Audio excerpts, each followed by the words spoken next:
नमस्कार, मैं एस डोगरा आज आपको एक ऐसी शख्सियत से रूबरू कराने जा रहा हूँ जो मेडिकल और शिक्षा के क्षेत्र में ही doesn't need any introduction at all. He is Padma Shri and his name is none other than doctor professor Mahesh Varma. नमस्कार सर। नमस्कार नमस्कार। सर, जैसा कि अब आजकल जैसा माहौल चल रहा है, आप आईपी यूनिवर्सिटी की बात करें जी तो सब कुछ ऑनलाइन हो रहा है, फिजिकली है ना, मूवमेंट भी कम है। जी तो एजुकेशन सेक्टर की बात करें तो सर कितना प्रभावित हुआ है, क्योंकि आप तो सब चीज़ें देख रहे हैं और महसूस कर रहे होंगे। जी देखिए कि जब ये पेंडेमिक आया लास्ट ईयर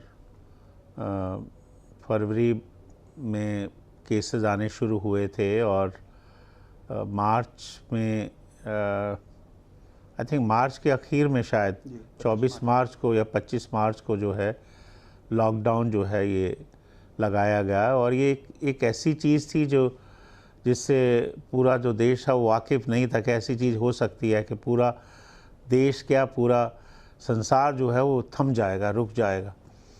तो ऐसी स्थिति में जो सबसे ज़्यादा जो एक सेक्टर जो इम्पैक्ट हुआ वो है एजुकेशन सेक्टर, चाहे वो स्कूल का हो या हायर एजुकेशन का हो।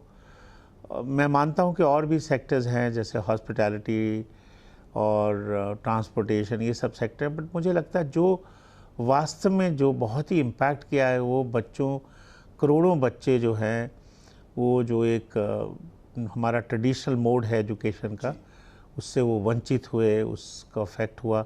शुरू में तो हमें पता ही नहीं था कि इससे कैसे हम निकलें, बट धीरे धीरे जैसे कोई भी विपत्ति आती है तो साथ के साथ उसमें उसका सलूशन भी निकलता है। तो ये ऑनलाइन जो है क्लासेस का जो शुरुआत की गई और पिछले कुछ महीनों से जब से ये सिलसिला चला है, इसमें बहुत ही एक किस्म का बदलाव भी आया है और स्टूडेंट्स का भी जो एटीट्यूड है इसके प्रति बदला है। और आज इसको एक जो है एक्सेप्टेबल मोड ऑफ एजुकेशन जो है उसको माना गया है। और मुझे लगता है कि चाहे ये इस विपदा से हम उबर जाएं, उससे निकल जाएं, उसके बावजूद भी ये एक बहुत ही सशक्त और बहुत ही इम्पॉर्टेंट ज़रिया जो है एजुकेशन का निकल के आया है। तो आने वाले दिनों में जो ये ऑनलाइन शिक्षा का जो एक ज़रिया है ये एक ट्रेडिशनल ज़रिया बन जाएगा, एक रूटीन सिस्टम बन जाएगा। और मुझे लगता है कि बहुत सारे एजुकेशन के सेक्टर में इसका बहुत ही उपयोग है। देखिए हमारा जो देश है वो इतना बड़ा है, विशाल है, और उसमें बहुत सारे जो लोग हैं वो देहात में रहते हैं या फार फ्लंग, जहाँ एजुकेशन पहुंचाना बहुत ही दुर्गम है, बहुत मुश्किल है। तो ऐसी स्थिति में एक ऑनलाइन ऐसा है जहां आप बच्चे को कहीं भी पहुंच सकते हैं। रीच जो है इसकी बहुत इमेंस है। ऑफ कोर्स इसमें टेक्नोलॉजी चाहिए और मीन चाहिए, बट वो धीरे धीरे आपने देखा होगा कि टेक्नोलॉजी, इंटरनेट जो है ये दूर दराज तक पहुंच गया है और आने वाले दिनों में इसकी सुविधा और बढ़ेगी। तो एक ये बहुत ही सक्षम और बहुत ही सशक्त, मैं कहूँगा, मीडियम जो है ये उभर के आया है। और बहुत सारी चीज़ें जो हम फिज़िकल मोड में नहीं कर सकते थे, इसकी एक अपनी जगह है, फ्लेक्सिबिलिटी है, कन्वीनियंस है और रीच है, इक्विटी है, एक्सेस है। सो बहुत सारी चीज़ें जो हैं वो इस माध्यम से जुड़ी हुई है। तो ये जो है ऑनलाइन, ऑफ कोर्स आपने भी देखा होगा कि जब हमने शुरू किया था लास्ट ईयर और आज जो है इसमें बहुत सारे बदलाव आए हैं और बहुत सारी चीज़ें जो हैं उस टाइम जो खामियां थी उसको उभर के आए हैं। और बहुत सारे प्लेटफॉर्म जो हैं आजकल अवेलेबल हैं। शुरू में बहुत ही सीमित प्लेटफॉर्म थे जो हम यूज़ करते थे। तो आज ऑफ कोर्स जो एक फ़िज़िकल क्लास में जो लर्निंग है, हाँ सर, उसी में मैं वो जो है वो भी एक बहुत इम्पॉर्टेंट कंपोनेंट है। उसके बिना शिक्षा अधूरी है। डॉक्टर साहब, उसी पे आपकी एक प्रतिक्रिया और लेना जी। चाहता हूँ। आपने अपने आप ही, मैं ये बात बल्कि बोलना चाह रहा था आपको। डॉक्टर साहब, ये बताइए कि जो फिजिकल मोड था, आज भी मैं एक बड़े सीनियर जर्नलिस्ट हैं उनका मैं आर्टिकल पढ़ रहा था सुबह मॉर्निंग में, तो उसके अंदर एक बात जो बड़ी मतलब गौर करने वाली थी कि भाई जैसे आज हम जो है ना, सिर्फ गूगल हमारे पास सर्च का साधन है, लाइब्रेरी में हम फिजिकली जा नहीं सकते, किताबें बच्चे ज़्यादा घर में रखते नहीं हैं, टीचरों से इंटरेक्शन हो नहीं रहा। ऐसी स्थिति में, और आप उस परिवेश से, हम लोग सभी उसी से निकले हैं, तो अब ये आने वाले समय में जो आज अब ये नई जो मतलब ऑनलाइन शिक्षा की जो पद्धति या बड़े नए ऐप चल पड़े हैं टेक्नोलॉजिकली, और जैसा आप बता रहे हैं बिल्कुल ठीक बात है, लेकिन कहीं हद तक सर हर जगह रूरल एरिया में हर जगह कनेक्टिविटी की प्रॉब्लम भी है, और इवन कई जगह शिक्षण संस्थान जो हैं वो इतने हाईटेक अपने फैकल्टी को या टेक्नोलॉजिकली भी वेबसाइट की बात करें, अपलोडिंग की बात करें, ट्रबल आती हैं जी। तो उसके लिए आपका क्या सुझाव है कि क्या हम उसको कोप अप कर पाएंगे? नहीं, देखिए, ये मैं जैसे आपको बता रहा था कि इसकी अपनी एक लिमिटेशन है और बहुत सारे सुधार उसमें लाने की आवश्यकता है। देखिए, जो टेक्नोलॉजी है, टेक्नोलॉजी तो बहुत सारी चीज़ों के साथ आती है, तो वो साधन जो है हमें जुटाने पड़ेंगे। इंटरनेट एक्सेस जो है वो उसकी अवेलेबिलिटी होना है, टेक्नोलॉजी है, फिर मीडिया है, लैपटॉप है, कंप्यूटर है या स्मार्टफोन्स हैं, ये उपलब्ध होने चाहिए, सबके पास होने चाहिए। तो ये बहुत सारी ये चैलेंजेस हैं, और ये चैलेंजेस मैं मानता हूँ कि पिछले कुछ समय में ये चैलेंजेस बहुत हद तक जो है इसमें कमी आई है, बट अभी बहुत कुछ होना भी बाकी है। और आप तो मैं देहात की बात क्या कहूँ, आप शहरों में ही आप देखते हो कि इंटरनेट में जो है, इंटरनेट की बैंडविड्थ है जो पूरी नहीं है। आप एक क्लास ले रहे हैं तो सडनली आपको कह दिया जाता है कि वीडियो बंद करो या ऑडियो बंद करो, या आपका लो बैंडविड्थ है वो आपकी डिस्कनेक्ट हो जाता है, आपको रिकनेक्ट हो। तो ये शहरों की बात है जहाँ ये सब चीज़ें जो है, सुविधाएं जो हैं वो बहुत अच्छी तरह से उपलब्ध हैं। तो ये तो एक अलग बात है, और इसको जब तक हम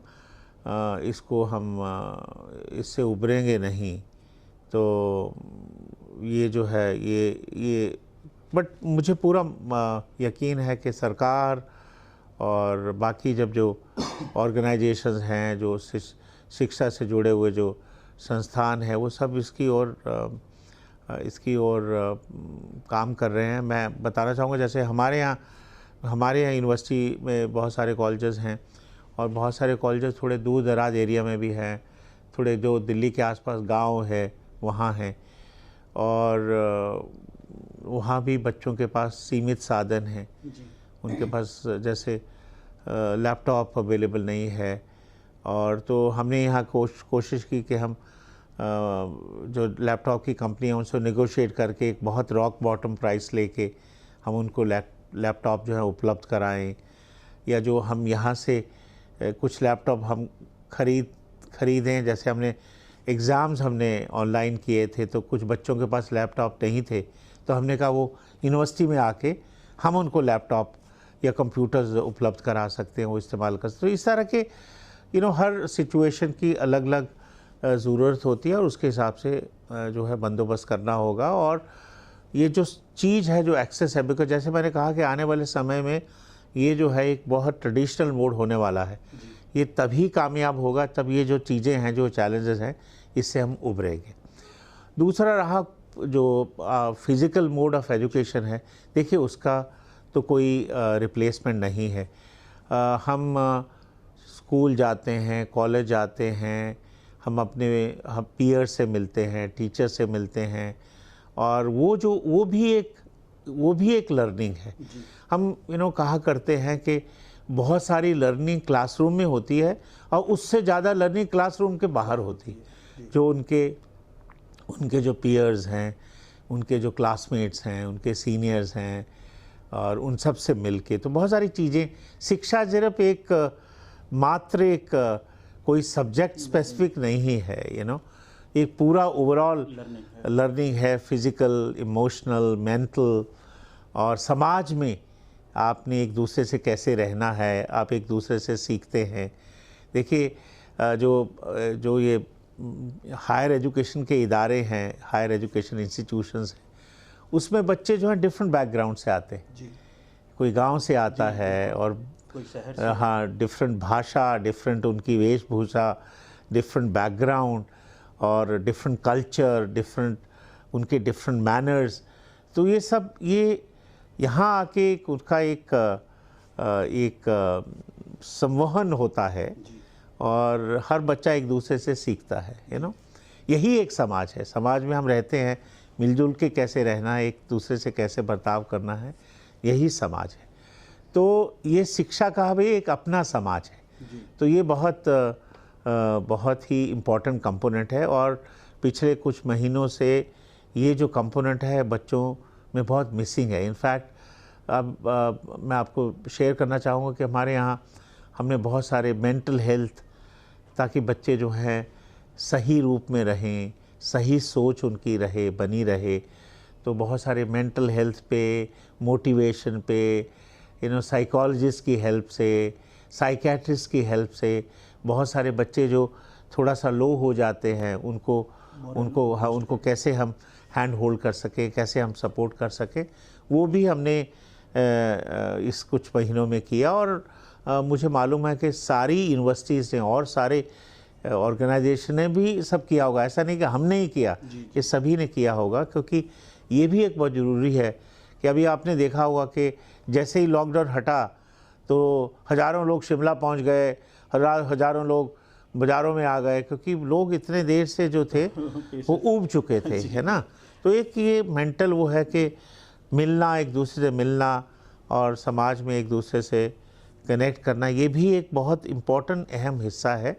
और वो जो एजुकेशन है वो भी ज़रूरी है, जो इस कुछ महीनों में हम नहीं कर पाए। बट मुझे मालूम है कि ये जो समा है ये थोड़ी जल्दी हम इससे उभर जाएंगे और उसके बाद वो जो पुराना हमारा ट्रेडिशनल मोड है, बट उसमें जो चीज़ें हमने जो सीखी हैं, जो इसमें कुछ अनुभव हमारे बहुत अच्छे रहे हैं, जैसे ऑनलाइन एजुकेशन है, ऑनलाइन एग्ज़ामिनेशन है।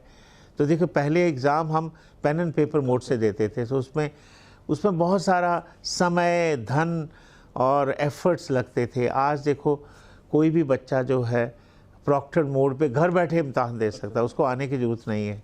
तो इस तरह बहुत सारी चीज़ें हैं जो हमने इस दौरान सीखी हैं और कुछ को बहुत ही लाभप्रद पाया है और उन सबको हम जारी रखेंगे सभी।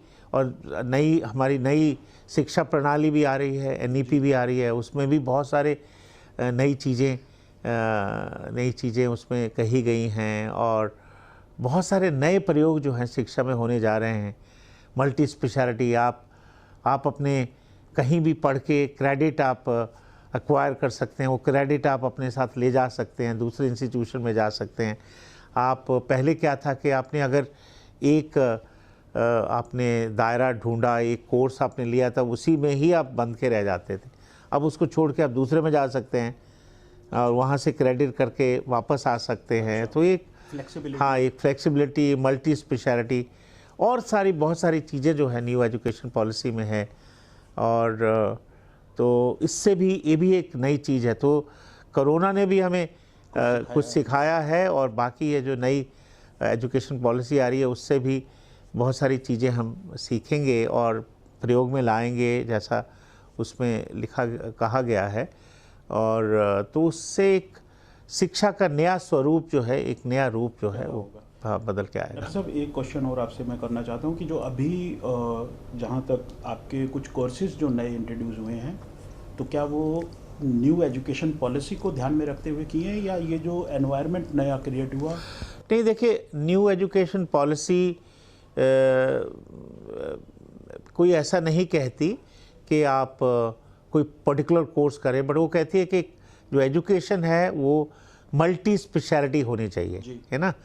जैसे कोई इस तरह के कोर्सेज होने चाहिए जिसमें हम बहुत सारे एरियाज़ को हम कंबाइन कर सकें। तो ऐसे कौन कौन से कोर्सेज कुछ ऐसा? तो बट हमने जो कोर्सेज़ किए हैं, हमने एक नीड बेस, जो आजकल जो नए ट्रेंड चल रहे हैं, क्योंकि हमारी यूनिवर्सिटी यहाँ गुरु गोबिंद सिंह इंद्रप्रस्थ यूनिवर्सिटी यहाँ द्वारका में स्थित है, और इसमें कोई 68 एकड़ का ये एरिया है। और यहाँ हमारे यहाँ हर साल जो है 3,500-4 हज़ार बच्चा एडमिशन लेता है, तो 8-9 हज़ार बच्चे जो है एट ए टाइम होते हैं, क्योंकि बहुत सारे कोर्सेज 3 साल के हैं। और बाकी हमारे एफिलिएटेड कॉलेजेस हैं जो पूरे दिल्ली और एनसीआर में बिखरे हुए हैं, और उसमें भी काफ़ी बच्चे जो है टोटल, और हमारे यहाँ भी लगभग 140 कॉलेजेस हैं दिल्ली एनसीआर में, और सारे लगभग सभी क्षेत्र में, सभी डिसिप्लिन में हैं। और यहाँ जो है हमारे यहाँ 11 कॉलेजेस हैं, स्कूल बोलते हैं हम उन्हें। बहुत सारे हैं, हाँ, केमिकल टेक्नोलॉजी है, बायोटेक्नोलॉजी है, मैनेजमेंट है, लॉ लीगल स्टडीज़ है, आर्किटेक्चर है, मास मीडिया है, और बेसिक एंड अप्लाइड साइंसेज है, ह्यूमैनिटीज़ है। तो इस तरह से ये कॉलेजेस हैं। तो अभी आपने सुना होगा आजकल आर्टिफिशियल इंटेलिजेंस और डिज़ाइन पे बहुत सारे बातें हो रही हैं। तो हमारा जो एक ईस्ट दिल्ली में सूरजमल बिहार में एक नया कैंपस इस साल हम शुरू करने जा रहे हैं। वो 17-18 एकड़ का एरिया है, जो 2-3 साल से बन रहा है और लगभग बन के पूरा तैयार हो रहा है। तो वहाँ इस साल हम एडमिशन करने जा रहे हैं। तो उसमें भी हम बीटेक के कोर्सेज़ हैं, bachelor B Tech in artificial intelligence and robotics, और B Tech in design and innovation. तो वो कोर्सेज़ वहाँ शुरू करें। और यहाँ भी इन कॉलेजेस में भी कुछ ना कुछ नया होता रहता है। इस बार हम एक बड़ा इंटरेस्टिंग कोर्स शुरू जा रहे हैं पैकेजिंग पे। पैकेजिंग एक इंडियन पैकेजिंग इंस्टीट्यूट है, हाँ, गवर्नमेंट ऑफ इंडिया का। तो उनके साथ मिलके, हाँ, उनके साथ मिलके हम पैकेजिंग पे एमएससी करने जा रहे हैं।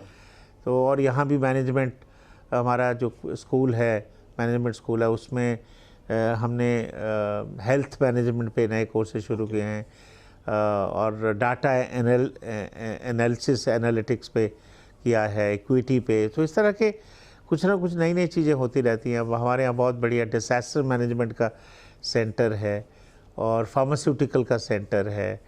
तो इसके अलावा जो ये 11 स्कूल हैं, तो उसके अलावा उनमें भी पीएचडी, बहुत सारे स्कूल्स में हमारे पीएचडी नहीं थी, पोस्ट ग्रेजुएशन नहीं थी।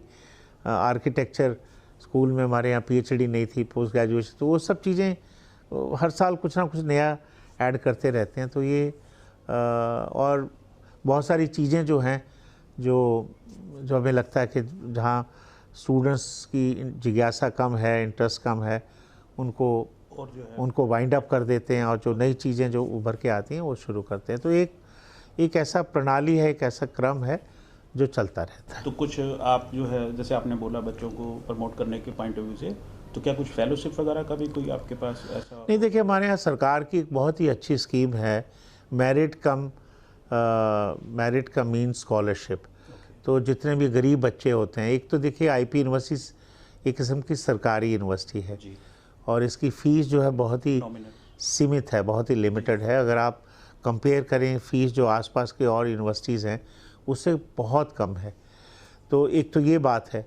बट हमारे यहाँ एडमिशन जो है एंट्रेंस के थ्रू होता है, सीईटी के थ्रू होता है, और ये 15 जुलाई इसकी जो अभी लास्ट डेट है, जैसे हाँ www.ipu.ac.in इस पे वेबसाइट पे डाल के आप रजिस्टर कर सकते हैं सारे जो हमारे कोर्सेज़ हैं। और तो बहुत सारे बच्चे जो इकोनॉमिकली वीक होते हैं उनको यूनिवर्सिटी भी, हम भी स्कॉलरशिप देते हैं, वो अप्लाई कर सकते हैं एडमिशन लेने के बाद। और दिल्ली सरकार का उनका बहुत ही बड़ा एक्सटेंसिव ये प्रोग्राम है, जो दिल्ली सरकार भी उनको मेरिट का मीन्स और डिपेंडिंग ऑन के किस तरह का केस है, उनको 100% स्कॉलरशिप, 75% स्कॉलरशिप, 50% स्कॉलरशिप जो फीस है उसके हिसाब से देते हैं।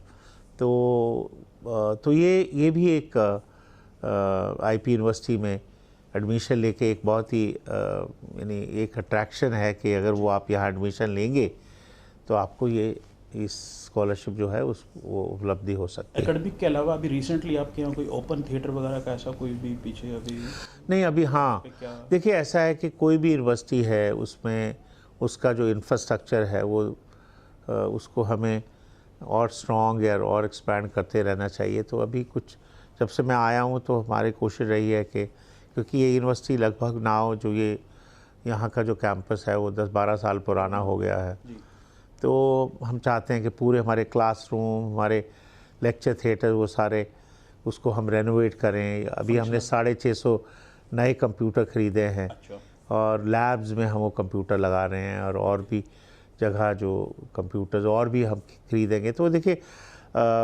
थोड़ा एक बैलेंस बना के रखना है कि हमारे पास लिमिटेड साधन है, लिमिटेड धन है और हम कैसे कर सकते हैं। बट एक कमी जो बहुत देर से खल रही थी वो थी कि हमारे यहाँ यूनिवर्सिटी में कोई बहुत बड़ा ऑडिटोरियम नहीं था, सभागार नहीं था। और तो हमने एक बड़ा इनोवेटिव प्रोजेक्ट अभी हमारे डिप्टी सीएम साहब उसका भूमि पूजन करके गए पिछले हफ्ते, जिसमें 750 सीटों वाला एक ऑडिटोरियम है और उसी बिल्डिंग में ही प्लेसमेंट सेंटर है, सेंट्रल प्लेसमेंट सेंटर, और उसकी छत पे हमने एक ओपन एम्फी थिएटर बनाया है जिसमें 1200-1300-1400 बच्चे जो हैं इकट्ठे हो सकते हैं। हाँ, इकट्ठे हो सकते हैं, जैसे कोई हम सोशल फंक्शन कर रहे हैं तो ये 3 in 1 का एक यूनिक जो बिल्डिंग है वो हमने उसकी शुरुआत की। और हमें पूरा यकीन है कि आने वाले कुछ समय में सवा साल एक में, उन्होंने साल का हमने टाइम दिया, तो मोस्ट लाइक से पहले हम कोशिश करेंगे ख़त्म करने का, तो ये बन के तैयार हो जाएगा। तो ये भी एक यूनिवर्सिटी की उपलब्धि रहेगी। और जो हमारा मेन इस बार फोकस है वो है ईस्ट दिल्ली में जो हमारा सेंटर है उसको हम जल्दी कंप्लीट करें। उस पर हम एडमिशन तो इस साल कर रहे हैं, बट पूरा जो उसका इंफ्रास्ट्रक्चर है वो उसको हम कंप्लीट करके और उसको हम अच्छी तरह से लॉन्च करें। डॉक्टर साहब, एक अहम क्वेश्चन आपसे मैं करना चाहूँगा कि आप की जो ग्रेजुएशन आपने त्रिवेंद्रम से की जी, और फिर यहाँ पर जो है दिल्ली यूनिवर्सिटी के भी आप स्टूडेंट रहे, फिर इवन आप अब्रॉड से भी आपने जी एकेडमिक किया मेडिकल में, और उन सब तमाम अनुभवों को आज बतौर वाइस चांसलर आप हैं एक प्रेस्टिजियस यूनिवर्सिटी आईपी यूनिवर्सिटी के, जी, तो अपने उन अनुभवों को आज आप अपने फैकल्टी, अपने मैनेजमेंट और कॉलेजेस और बच्चों के अंदर कितना दे पाते हैं? देखिए ऐसा है कि आदमी हर रोज़ सीखता है। जी। मैंने मुझे गांव से निकल के शहर आया, मैंने वहाँ प्री मेडिकल, मैं हिमाचल से हूँ। मेरा बिलासपुर के पास गांव है, तो 8वीं तक मेरा स्कूल था वहाँ। अच्छा। और फिर उसके बियॉन्ड जो स्कूल बहुत दूर था तो मुझे फिर शहर आना पड़ा। और फिर मैं 12th करके मेडिकल कॉलेज ट्रिवेंड्रम में चला गया। मैंने वहाँ BDS किया, फिर मैंने वहीं से MDS किया, फिर मैं दिल्ली आ गया। तो मैंने दिल्ली यूनिवर्सिटी से MBA भी किया और फिर वहाँ मैंने मौलाना आज़ाद इंस्टीट्यूट ऑफ डेंटल साइंसेज अपनी पूरी टीम के साथ मैंने वो इस्टेब्लिश किया। वो आज भारत का सर्वश्रेष्ठ जो है वो डेंटल इंस्टीट्यूशन है। तो और फिर बाहर जाके फेलोशिप, बहुत सारी चीज़। देखिए कहने का तात्पर्य ये है कि आदमी हर रोज़ सीखता है और अब हर आदमी हर रोज़ आप कुछ ना कुछ नया सीखते हो, और जब सीखते हो तो फिर आप कोशिश करते हो कि वो जो आपने सीखा है उसको आप अमल में लाएं, इम्प्लीमेंट करें।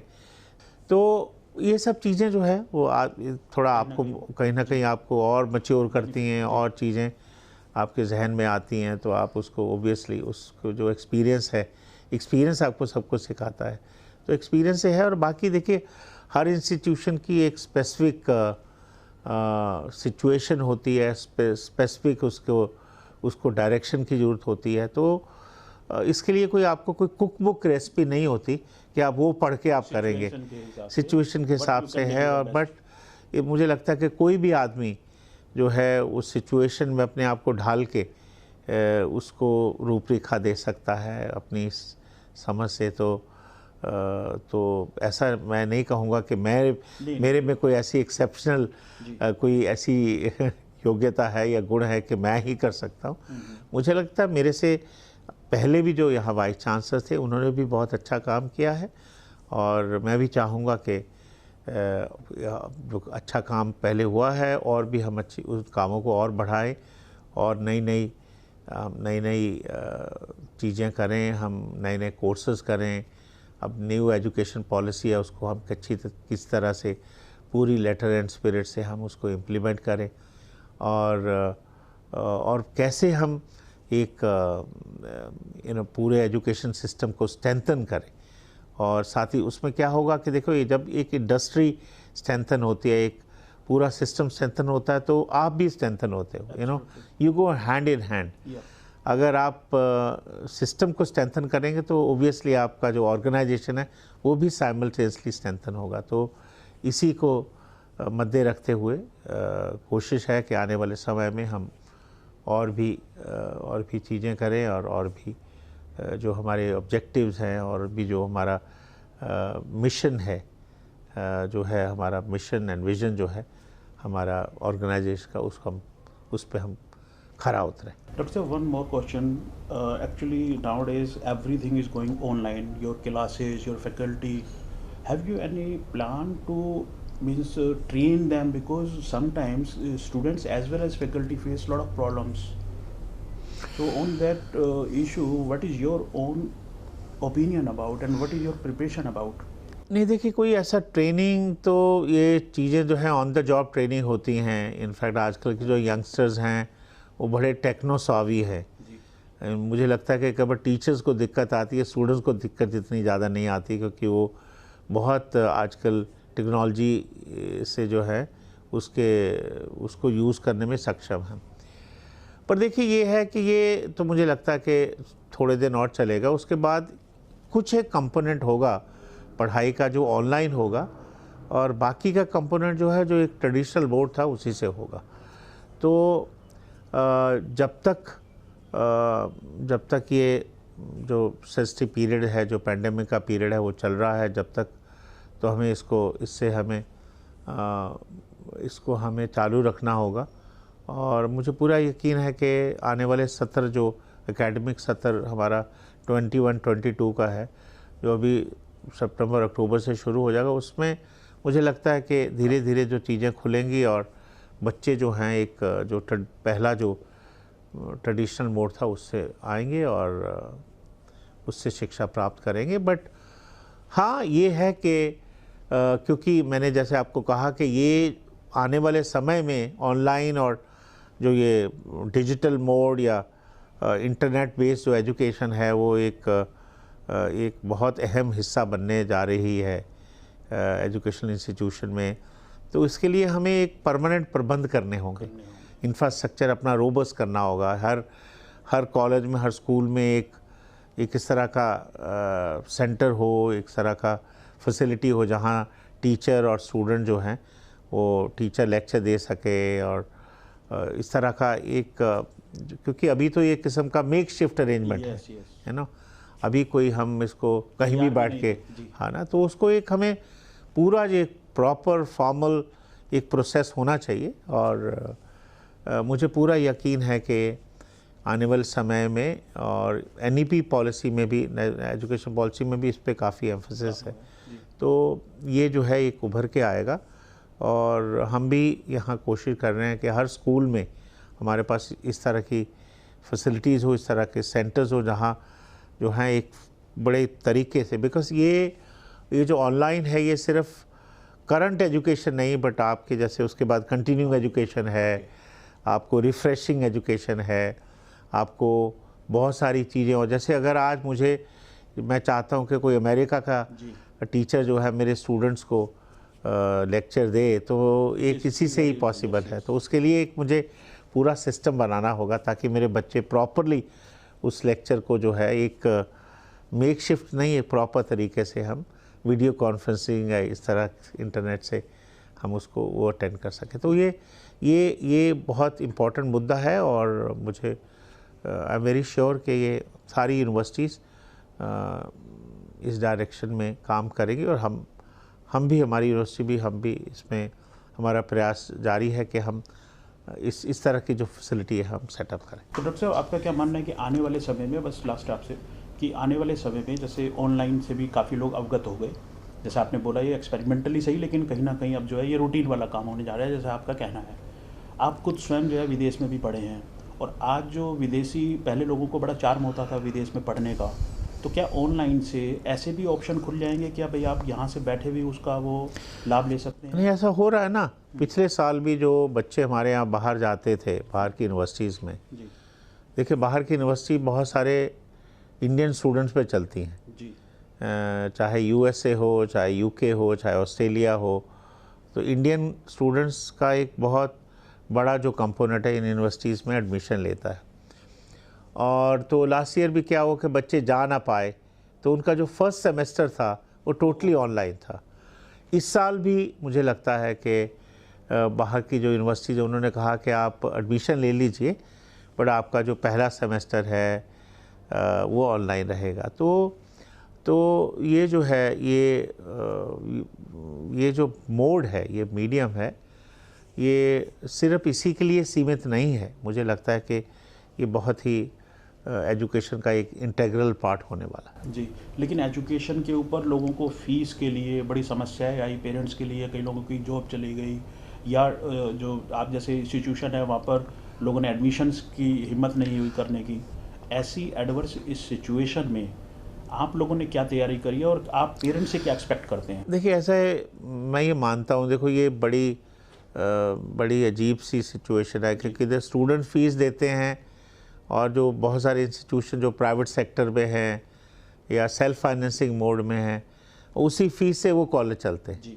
उनके जो टीचर्स हैं, उनका जो स्टाफ है, उसी फीस से उनकी उनकी तनख्वाहें आती हैं या कॉलेज की जो टोटल लॉजिस्टिक्स हैं उस पर चलते हैं। तो ये वही है जैसे किसी ने कोई एक मकान मालिक है और एक किराएदार है। अगर किराएदार किराया नहीं देगा तो मकान मालिक जो उस किराए पे निर्भर है उसका क्या होगा। तो ये है। और सरकारी इंस्टीट्यूशन में ऑफ कोर्स सिचुएशन बहुत अलग है, बेहतर है, क्योंकि सरकार जो है वो मदद करती है, बच्चों का भी मदद करती है। और सरकार ये भी है कि वो चाहेगी कि उनकी जो इंस्टीट्यूशंस हैं वो उनमें भी अगर कोई इस तरह की क्राइसिस आती है तो सरकार is always there to backup. तो बट हमने यहाँ इसके दौरान एक तो फ़ीस मैंने कहा हमारी सीमित है, बट वो सीमित फ़ीस भी बहुत सारे बच्चों को बहुत बड़ी फ़ीस लगती है।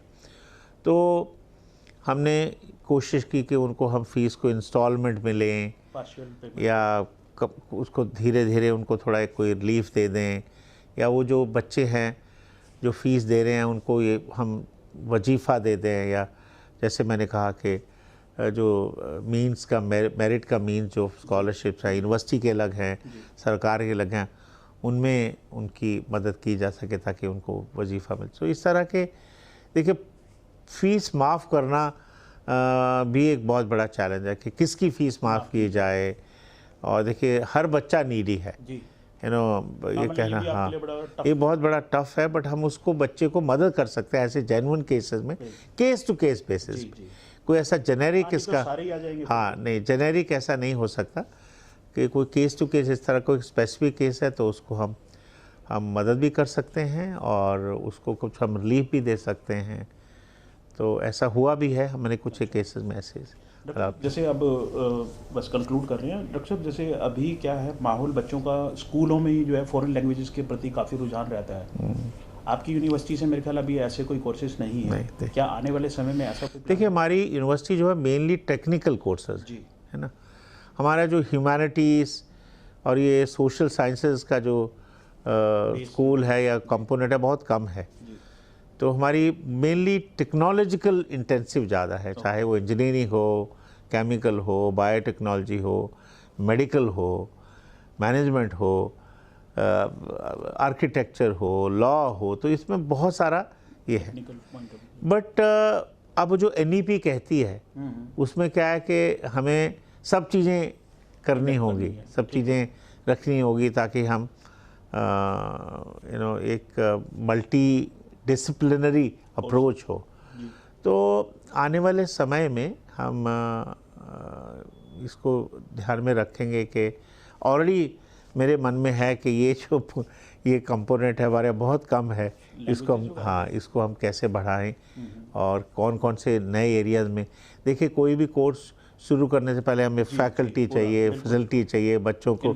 हाँ, तो हमारे देखिए अब हमारी इस यूनिवर्सिटी का अभी एक हिस्सा बना है, इस कैंपस में फ़ेज़ 2 अभी बनना है। जितनी यूनिवर्सिटी बनी है इतना ही भवन और बनना है, और यहाँ जो है हम बड़ी सीमित भवन में हम ये सब चला रहे हैं, और कोई भी हम कोर्स शुरू करेंगे तो हमें और एडिशनल लेक्चर रूम चाहिए। तो हम ऐसा कुछ करेंगे ताकि एक बैलेंस बना रहे, इसको हम इस्तेमाल भी कर सकें, और हर साल कुछ ना कुछ इस तरह सा जगलरी करके हम ये करते ही हैं। बट ये बहुत अच्छा सुझाव है, और हम चाहेंगे कि आने वाले दिन में इन तरह के जो इस तरह के कोर्सेज हैं उस पर भी हम ज़्यादा काम करें, और इस तरह के कोर्सेज और ज़्यादा इंट्रोड्यूस करें। जी डॉक्टर साहब, बस अब लास्ट में, क्योंकि आपका अब नया जो है सेशन स्टार्ट होने जा रहा है, तो पेरेंट्स के लिए आप कोई संदेश देना चाहते हो, बच्चों के लिए क्या कोई संदेश देना चाहते हो, क्योंकि आपकी 15 जुलाई आपने जैसा बताया लास्ट डेट है।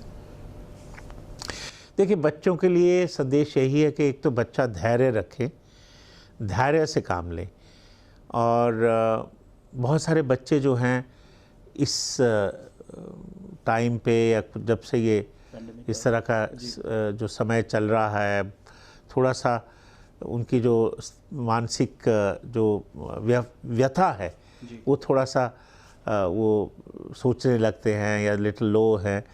तो मुझे लगता है कि घबराने की आवश्यकता नहीं। दिल्ली में बहुत आईपी यूनिवर्सिटी में बहुत सारे कोर्सेज है, ऑलमोस्ट 170 कोर्सेज जो हैं हमारी यूनिवर्सिटी ऑफ़र करती है, और बहुत सीटें भी बहुत हैं, लगभग 35,000 सीटें हर साल अवेलेबल हैं डिफरेंट कोर्सेज़ के लिए।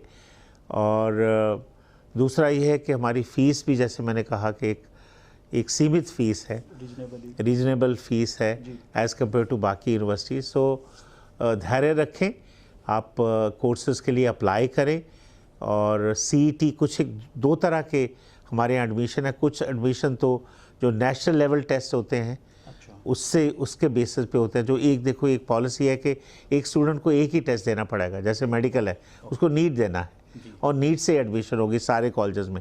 इसी तरह जैसे इंजीनियरिंग का जेई है, लॉ का क्लैट है, तो इस तरह से ये अगर उनको उस तरह के कोर्सेज़ हैं तो उसका नेशनल लेवल टेस्ट दें। और बाकी के कोर्सेज़ के लिए हमारी यूनिवर्सिटी जो है वो सीईटी कॉमन एंट्रेंस टेस्ट जो है वो कंडक्ट करती है। वो भी हम जब ये हमारा एडमिशन प्रोसेस बंद होगा, यानी उसके बाद हम करेंगे। तो देखिए, एडमिशन लेना तो सबसे पहले रजिस्टर करना होगा। बहुत से बच्चे ये भ्रम में हैं कि जब रिज़ल्ट निकलेगा उसके बाद हम अप्लाई करेंगे। देखिए, रिज़ल्ट से इसका कोई लिंक नहीं है। जब आप पास हो जाएंगे तो आप उसके बाद आप दिखा सकते हैं कि मैं पास हो गया। तो हाँ, तो रजिस्ट्रेशन के लिए जो बच्चे अपीयर हो रहे हैं एग्ज़ाम में वो भी रजिस्टर कर सकते हैं, क्योंकि हम ये वेट ना करें कब हमारा रिज़ल्ट आएगा तब हम उसके बाद करेंगे। नहीं, जो बच्चे अभी जैसे 12th में हैं और उनका रिज़ल्ट अभी आया नहीं आया या आने वाला है ना, या फिर जो बच्चे बैचलर कर रहे हैं फाइनल ईयर में, उनको एमटेक में एडमिशन लेना है, पोस्ट ग्रेजुएट में लेना है, या जो एमटेक कर रहे हैं जिनको पीएचडी में एडमिशन लेना है, तो वो सब जो हैं रिज़ल्ट आने से पहले ही अप्लाई कर सकते हैं। सिर्फ at that time of admission आपको प्रूव करना कि मैंने पास कर लिया है, तो वो अप्लाई करें, बढ़ चढ़ के हिस्सा लें, बढ़ चढ़ के जो है वो रजिस्टर करें, और धैर्य रखें। आप सबके लिए आईपी यूनिवर्सिटी में बहुत सीटें हैं, और मुझे पूरा यकीन है कि आप हिम्मत से काम लेंगे तो आपको आईपी यूनिवर्सिटी में दाखिला ज़रूर मिलेगा।